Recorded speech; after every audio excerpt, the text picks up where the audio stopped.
Welcome back. Happening now at 511 in Winston-Salem. Dozens of people are gathering on the steps of Winston-Salem City Hall to advocate for those who are experiencing homelessness.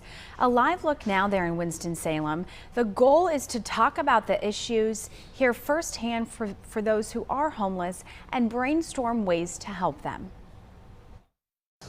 I want the people that have the power to know that, to see the need, to understand that there is a huge crisis out here and we have to do something to address it. And that large group was there last night. The group plans to be out there until 10 o'clock this morning. A Triad school is celebrating its part in the civil rights movement. We hear from those students and why they're honored to host this annual event.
Welcome back on your Friday at 5:15. I have Adriana Hargrove joining me at the desk to give folks a check of traffic. We made it to Friday, hoping for a smooth commute. And it's going to be a smooth commute. It's such a good feeling to not have to worry about rushing out the door. As you can see, traffic is looking clear on the roads out there. This is Salem Parkway at Corona Street in Winston-Salem. So traffic is looking good out there. And here on our traffic maps is showing the same thing as well. Everything is at a normal pace in the Triad area, Piedmont Triad area, so you don't have to rush out the door this morning to hit the road. There's no crashes or closures to worry about at this time, everyone. Safe travels.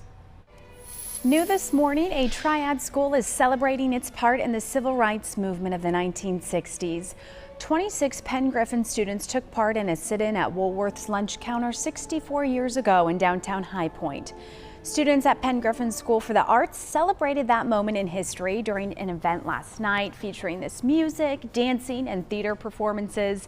Students say the annual event makes them feel empowered. It really gives us the incentive to want to stand up when we see injustices It helps us to feel more included in the community and to stand up for our people and who we are. And a reminder, you can always check out our Black History Guide, taking a look at historical sites throughout the Piedmont Triad, events, and Black business owners featured throughout our state. It's also available on our free mobile app. Kids in Guilford County celebrated their 100th day of school this week in a very special way. Take a look. Jamestown Elementary invited 100 men from across the community dressed in their various uniforms or suits, and they greeted the children arriving to school. This is amazing. 100 days of school at Jamestown Elementary School. We want to make sure that the kids see a representation of themselves and what they can be. Just seeing the amazement on the kids' eyes of just high fives and cheering them and tell them they're going to have a great day. And we had one little kid, every person he saw, he gave him a high five. Wanted a hug and a high five. Well, how fun for them. The students also dressed as older adults. So the school says this was just the start to a day filled with even more celebrations and activities. A high school in eastern North Carolina is closed today due to a high number of students and staff members who are sick. Washington County High School says almost 2/3 of its staff, plus a large number of the students in each of the classrooms, are all sick. It's just a safety concern. We want to make sure that we have opportunity to get in and deep clean the building, get the chemicals in, get the buses cleaned up so that we can keep a safe environment for all students and staff. And the school will remain closed until Monday. That's to allow for the cleaning chemicals to kill any bacteria inside the high school. Right now, North Carolina is looking for an organization to manage a first-of-its-kind health plan. According to the State Department of Health and Human Services, the Children and Families Specialty Plan will provide access to both physical and behavioral health services for kids enrolled in Medicaid, plus those served by the welfare system. Once a provider is selected, state officials believe tens of thousands of kids will automatically be enrolled on the first day the plan goes live. We'd like to take this moment to thank everyone who donated in person or online for our first food drive of the year in partnership with Second Harvest Food Bank. With your help, we raised more than $35,000. That includes a $10,000 donation from the Bud Group, that dollar for dollar generous match from them.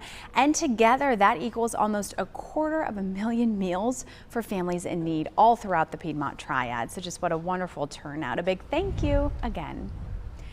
Check this out. A winter carnival is going on at Michigan Tech. Students and organizations pull an all-nighter with food, music, and the final touches on their snow statues. One of these student groups is affiliated with St. Albert the Great Church, so they are creating Noah's Ark with a design that has changed with the weather since winter break. That makes sense. They've got to make some changes there depending on the snowfall, but hey, a lot of snow there. Certainly not what we've seen this winter season, Dylan. Oh my gosh, I know we can't buy some snow. We cannot buy it. And think about it, they get so much snow up there, it's so cold, it just stays. Stays for a long time. Yeah, they can make whatever they want in the snow. Yeah, that's some cool stuff up there. I don't think we've ever had enough snow to be able to build a snow ark. And we're certainly not going to get any, at least in the near future. We were at 28 degrees yesterday morning. You remember it was quite a chilly start. This morning, not nearly as cold. Still cool, but not quite as cold as we were the past couple mornings. It's 47 for Winston-Salem, low 40s down to the south and the southern Piedmont, 43 for Troy, 44 Danville, 46 in Greensboro for you starting out the day over in North Wilkesboro. Oh, temperatures just updated. Couple degrees cooler now. Still though, a cool start to the day. A light jacket should do this morning. You may check the radar as you head out the door to work. We've got the low clouds overhead and even some blue or green showing up on your radar, but looking at our first warning radar in High Point, it gives us a little bit of a lower scan at cloud level, and it's not picking up on anything. So likely no rain falling across the Triad right now, even though the radar may say it's raining, that we still have some dry air in place. and so the rain likely evaporating before it hits the ground. A chilly start to the day here on your Friday in the mountains, mid-50s later on this afternoon. Comfortable for this time of year, but we'll have lots of clouds overhead just about all day long, and about a 20 or 30% chance of a few spotty showers throughout the day up there in the high country. A similar story for our foothills, a chilly start in the 40s, upper 50s later on this afternoon, very similar to what we had yesterday. Southwest breeze and clouds all day long with about a 20 or 30% chance of a spotty shower, especially this afternoon and evening. That's our best chance to see rain, if any, today. Overall, I don't think today is a very wet day of weather, but certainly the possibility of a light shower moving through. I'll show you with Futurecast here. Dry for most of the morning. You see a couple blips trying to show up on the radar. By later this afternoon and evening, around dinner time, we could have a couple of light showers moving through, but overall not expecting this to amount to much or this to be widespread by any means today. Today is actually our driest day of the next several we have coming up. You see rain chances begin to increase on Saturday as well, likely with scattered showers happening throughout the day for our Saturday. Sunday morning, we likely have a bigger, heavier batch of rain moving through, spreading across the entire area on your way to church on Sunday morning. Sunday and Monday are our two wettest days of this soggy stretch of weather. 60% chance of rain Sunday and 70 for Monday. It'll also be breezy in there as well, so really just some nasty weather coming up. Not concerned about flooding, but before it's all said and done, we could have an inch and a half, maybe more of rain by the time we get to Tuesday and finally start to dry out. Here's one last look at your forecast for today. Upper 50s with a spotty shower possible this afternoon and evening. The clouds will be with us all day. Rain chances increase over the weekend. Sunshine returning early next week for Valentine's Day. Back to near normal with highs in the mid-50s. Thanks so much, Dylan. Coming up, inspiring wonder, curiosity, and lifelong learning in all ages. The reimagined Callidium returns to downtown Winston-Salem soon. A live, beautiful look outside there in downtown. Find out when you can check out the grand opening next.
Good morning at 5:25. Looking ahead, construction is almost complete for the new Children's Museum in downtown Winston-Salem.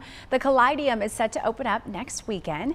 It's a 70,000 square foot, 5-story building located on West 3rd Street.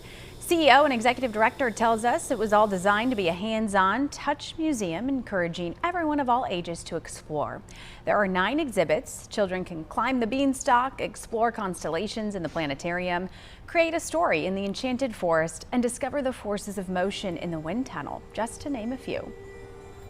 What I hope is that when people leave the space, they felt welcome. They felt like they saw other people like them, that they were able to maybe see something from a new perspective, and that they had fun. And Callidium is set to open up next Saturday, the 17th. A live look once again to show you the beautiful outside of the building. Coming up in our next hour, we'll have a closer look at some of those exhibits inside and explain what the name means. So stay tuned for that. And still ahead here on WXII 12 News at 5:30. The ACC making a major announcement when it comes to tournaments and North Carolina. We hear from Triad city leaders and local businesses on the impact of these championships coming to the Gate City. I'm Amy Lou in Washington with President Biden's rebuttal to a special counsel report raising serious questions over his memory.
We're up with you, Triad, and you're watching WXII 12 News at 5. Thanks so much for waking up early with us here on your Friday. I'm Audrey Bisk alongside our traffic anchor, Adriana Hargrove, and meteorologist Dylan Hudler. Adriana, smooth commute so far. Smooth commute so far. Nothing to worry about. Looking good. That's what we like on a Friday. Yes, on a Friday. Dylan, smooth so far weather-wise. Right, that's right. That's right, Audrey. Yeah, a bit of a tricky forecast for today, but smooth so far. We're dry out there right now. We do have the clouds overhead, as you can see from our camera. You're not going to look up and see any stars this morning, but still dry. That's the key. There's some rain off to our west, and you might even look at the radar on your way to work this morning and notice some blue or green returns showing up and think, oh, there's some rain in the area. Well, taking a look at our first warning radar here in High Point gives us a bit of a lower scan at cloud level, and it's not picking up on anything. So this would lead me to believe that most of the rain is falling but evaporating before it hits the ground, and we have some dry air to overcome. So likely dry for most of the morning. Your Friday commute is looking good. Cool out there in the mid to upper 40s, but still not as cold as we have been. 45 in Mocksville, 46 in the Triad, 45 up there in Southern Virginia and Patrick County as well. A cool start to the day, but warming up and becoming a bit more mild this afternoon in the upper 50s, officially forecasting a high of 58. Lots of clouds today and a southwest breeze for the Triad. Most of the morning should be dry. The current thinking is that a couple spotty showers could move in later on this afternoon into the evening around dinner time. You see here this computer model picking up on a few showers moving in later today, but overall not expecting Friday to be a wet day of weather, really just a few sprinkles if anything. Kind of one of those days to keep the umbrella handy in your car just in case, but rain chances do increase for Saturday and into the weekend as well. I think Sunday and Monday are our two wettest days of weather, and then the rain could be steady to maybe even heavy at times then. So I'm going to time that out for you, show you what you can expect over the weekend hour by hour, and also give you a look ahead to next week's forecast and Valentine's Day coming up. Good morning. I'm Adriana Hargrove with a look at your traffic. This is a live look at I-40 at Gallimore Dairy Road in Greensboro. Some people are out there hitting the roads early this morning to start their day. Now here on our traffic maps, your morning commute will be a smooth one, as you saw on the camera there, as there's no incidents like crashes or closures to worry about running into at this moment. As for the Triad area, traffic flow is also at a very fast pace this morning. Happy Friday, everyone. The ACC has chosen several cities in North Carolina, including Greensboro, to host several tournaments over the next 5 years. Our Star Connor joins us live in studio this morning. Star, good morning to you. Certainly a big deal for the Triad. That's right, Audrey. It is a big deal, and Mayor Nancy Vaughn says that Greensboro was very fortunate to receive what they got. Now, it will host the men's and the women's basketball, swimming and diving, and gymnastics, and women's golf. The biggest news comes from the announcement that the ACC women's basketball tournament, which has been held in Greensboro for years, will move to Charlotte in 2027. Charlotte will also host the 2028 men's basketball tournament, and that's something that the mayor says is disappointing.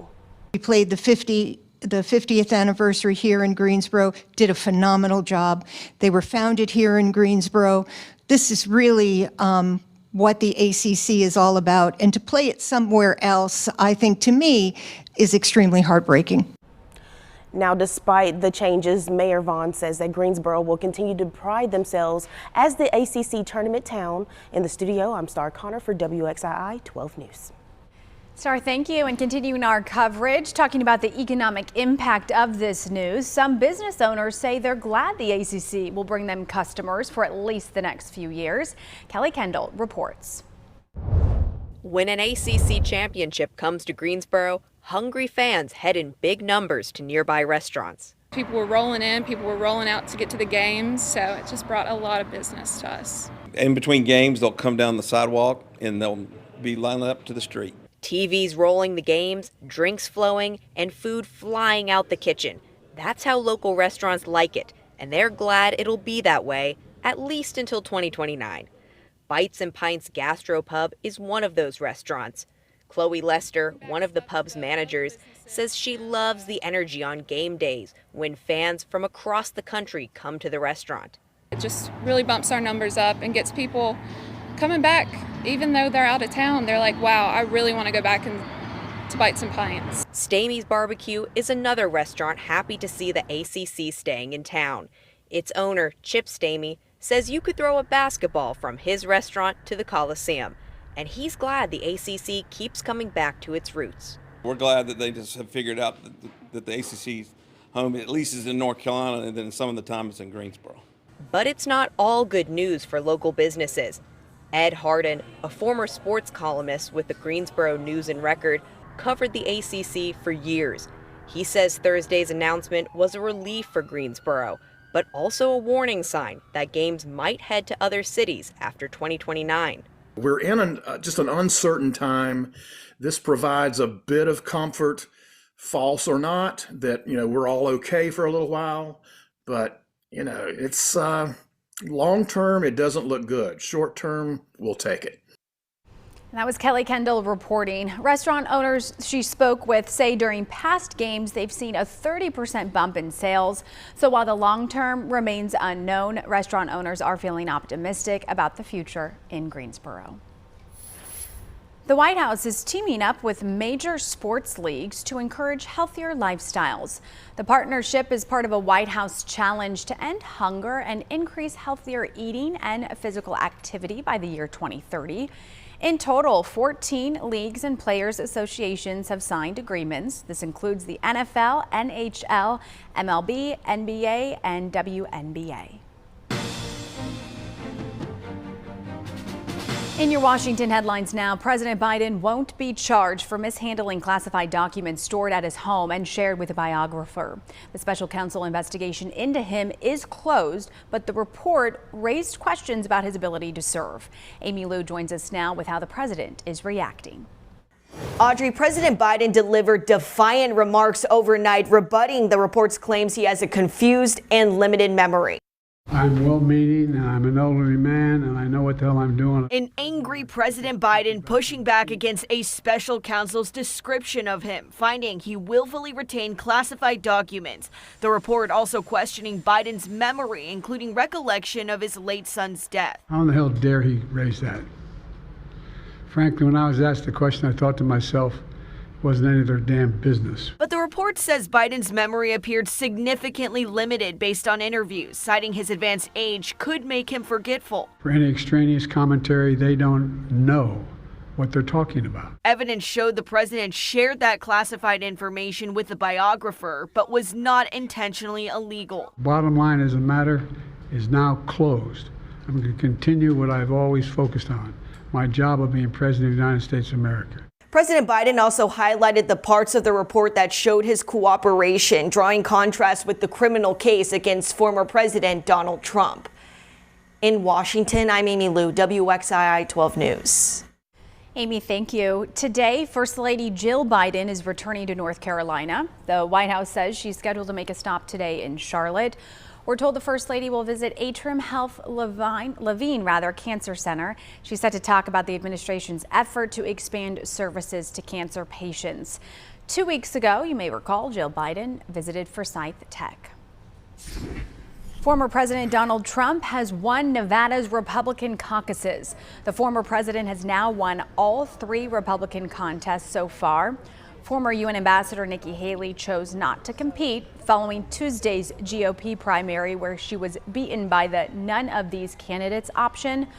Meanwhile, Trump's political fate faced judgment in the Supreme Court, which heard arguments about whether or not his actions around the January 6, 2021 riot make him ineligible for office. Now to Paris. With less than 170 days out from the start of the Summer Olympics, we are getting our first look at the medals. Deidre Fitzpatrick shows us how organizers are making sure those medals have a piece of Paris. Athletes who medal in this summer's Olympics will make history, and then they will own some history.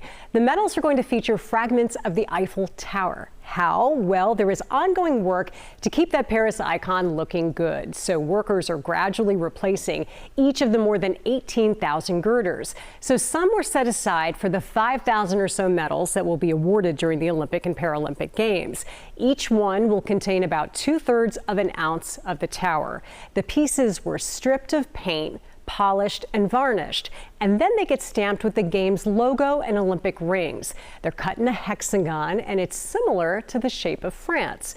Then they get surrounded by gold, silver, or bronze. All of the metal is recycled. Then it gets fastened with rivets that are similar to the ones that hold the tower together. And then on the backside of the Olympic medal, you see Nike, the ancient Greek goddess of victory. She's been on every medal since 1928. But designers also included a little representation of the Eiffel Tower, too. On the Paralympic medal's reverse side, Paris 2024 is written in Braille, and the edges have notches, 1 for gold, 2 for silver, and then 3 for bronze. Paris organizers have not given a monetary value for those medals, at least not yet. On the road to the Paris Olympic Games, I'm Deirdre Fitzpatrick. And a reminder, WXII 12 News is the only place to watch the Summer Olympics. Our coverage will kick off July 26th and run through August 11th. We'll also have exclusive coverage on WXII12.com as well as our free mobile app.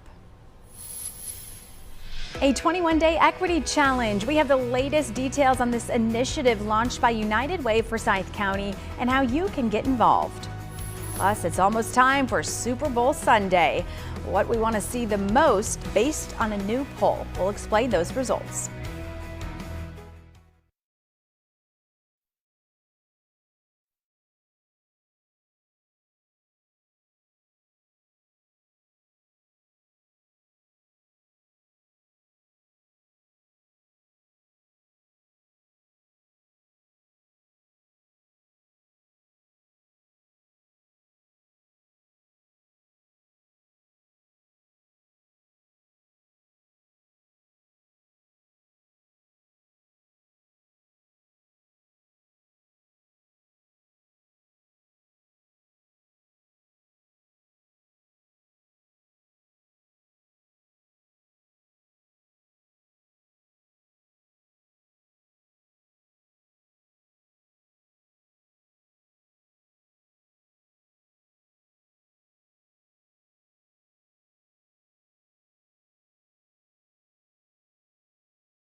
Local news, exclusive originals, and more. Download the Very Local app and stream for free on Roku and Amazon Fire TV. Good morning. United Way Forsyth County has launched its latest initiative called the 21-Day Equity Challenge, and now they're inviting the community to join them. Earlier on the Local Vibe on the Triad CW this week, we spoke with a board member about some of the events going on this week. Actually, we started out with our Live United Luncheon, Belonging in Action, A Journey to Equity.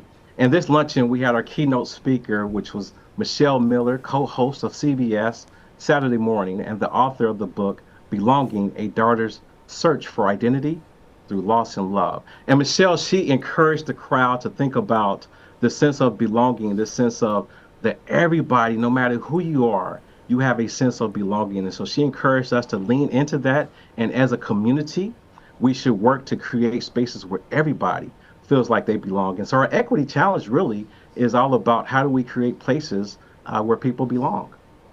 And Dr. Lewis, what is your message and definition of equity? When we think about equity, we really think about this notion of dismantling any structures that inhibits people from reaching their full potential. So that is systematic racism, while oppression, also while trying to advance diversity, equity, and inclusion for all. And so equity for us is looking at the disparities that we see in our local community and figuring out ways in which we can close those gaps from those who have and those who have not. We want to make sure that everyone in our community has the resources, the tools, the skills that they need to be successful and to live and thrive in Forsyth County. And you can watch that full interview right now on triadcw.com. Be sure to watch The Local Vibe every weekday morning at 9 o'clock on the Triad CW for other community interviews like that. Greensboro's Park and Rec Department is now hiring for this summer. The city says they definitely need lifeguards this year, but there are more than 100 seasonal openings available, from camp counselors to park attendants. They are hiring as young as 15 years old for those positions. New hires will receive all appropriate lifeguard certifications and safety training. Jobs start at $15.91 an hour for up to 40 hours a week from June until August. Disney is partnering with Cary-based Epic Games. The entertainment giant there in North Carolina is investing $1.5 billion to acquire an equity stake, the maker of the popular video game called Fortnite. The two companies will collaborate on a games and entertainment universe using Disney's stories and characters. This move comes as Netflix also ramps up its expansion into gaming. Let's take a trip to Las Vegas. A live look now over Allegiant Stadium here at 5:47 this weekend.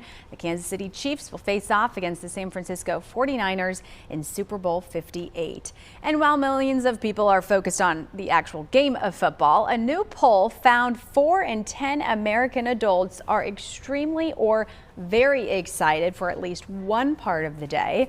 This survey found the game itself accounts for about 25%. Coming in at 22% is the commercials.